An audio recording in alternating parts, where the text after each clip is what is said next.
like it takes a voice actor a while, and, like the newbies that you work in. Todd Haberkorn, like he instantly like poof out of nowhere. You know, like how did he end up in everything these days? He's really fast. The reason that Todd and I are in so many things, my average Sentai is 133 lines an hour.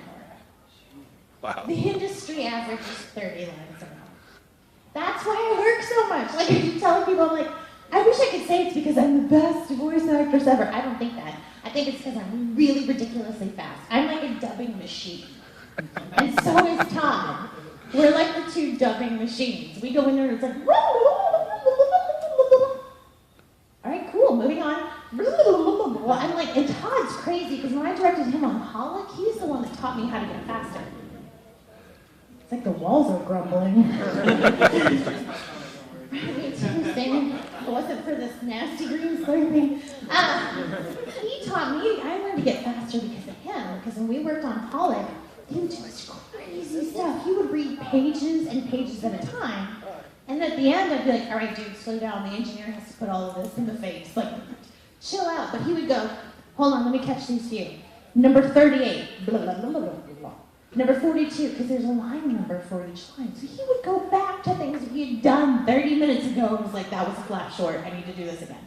That one was 2 flaps too long, I need to do this again. He is a fracking machine. Yeah, I saw him. I met him at SoccerCon, and he's really funny. Although I think he's getting tired of saying, I love pasta. Yeah, but you know what he asked for? Like, if you don't want to say pasta for the rest of your life, don't take the role. He would never do that. But yeah, it's one of those things where it's like, we're really, really fast. And that's not to say that we audition for everything we do. It's not like somebody just goes, hey, let's call so-and-so. I wish. Because there's a lot of people who are like, why did you choose to play this character? I'm like, I wish I chose. Because then y'all would really be sick of me, because I'd be like, I want that one, and that one, and that one, and that one. But you know, it makes it more exciting that way, because you never know what you're going to end up with. But yeah, we're really sticking.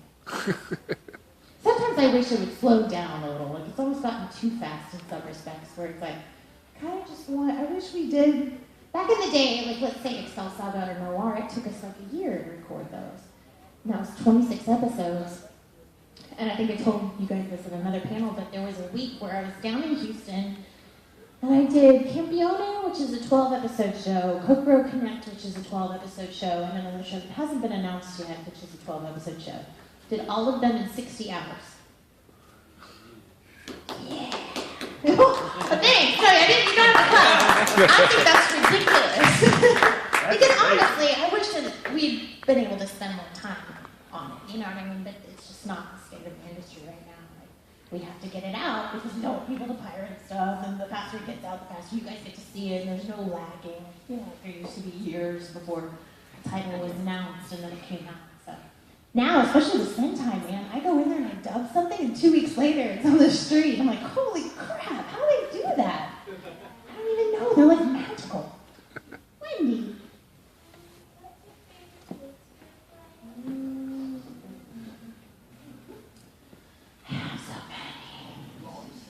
My absolute favorite, though, is Cymbeline. And Cymbeline is a great story about a girl whose husband goes far away, and her dad doesn't really like her husband.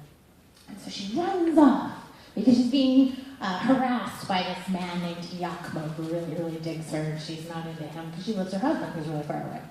So she goes and she hides with these guys and pretends to be a dude. Shakespeare liked girls pretending to be dudes. Hides with these dudes, and all this craziness ensues, but it's kind of walks the line in between. It's not a tragedy, but it's kind of a comedy and a drama. Thank you.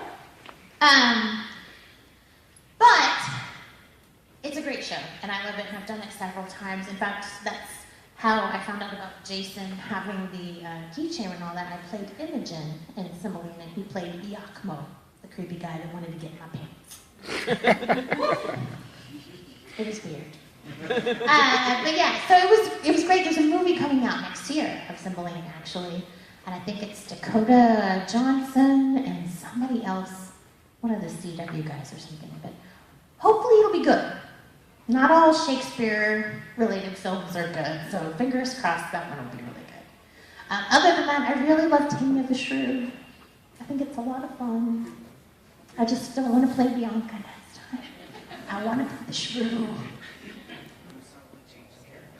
Yeah, right. Who else has questions? Yes. Okay. What were some of your? Okay, I need to start over again. When you worked in Oron and Fairy Tale, what were some of the episodes that you enjoyed performing the most?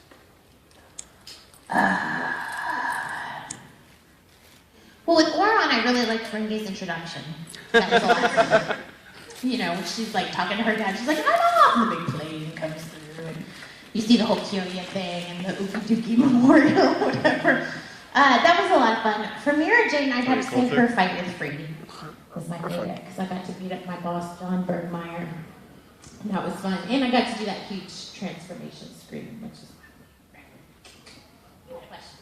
Yeah, how many, was it really tough sometimes to do your recording for Penny and Stocking because of the laugh factor on it? Because those lights are phenomenal. I looked down on Penny and Stocking because it was so high energy and we all had to speak so fast. The other actors couldn't keep up.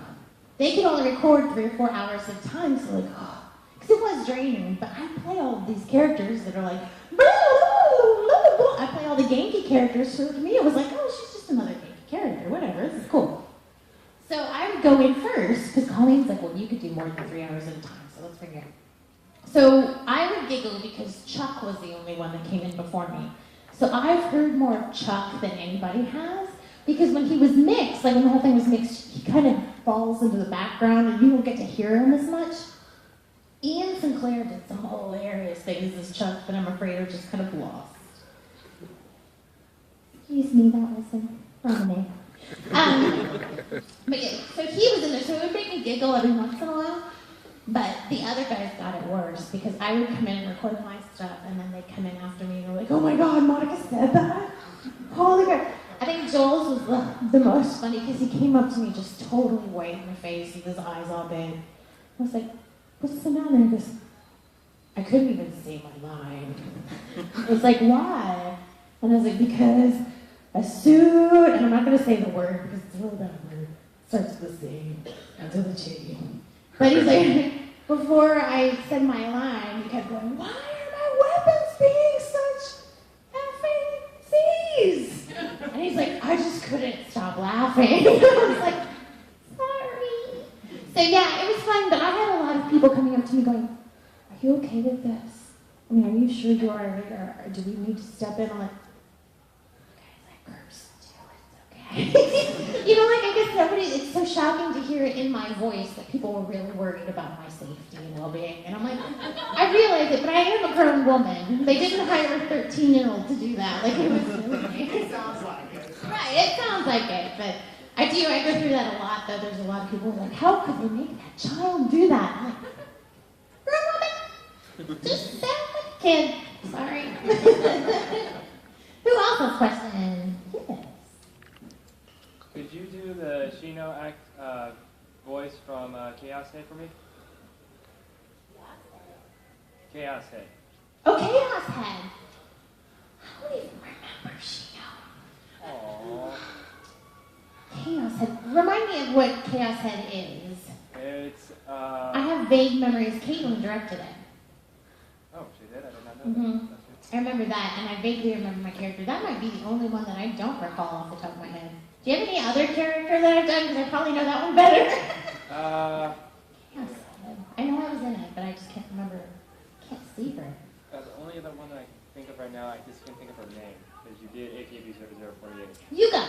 Yes! She kind of sounds like this. No, she's a little more spunky and, what was that other girl's name?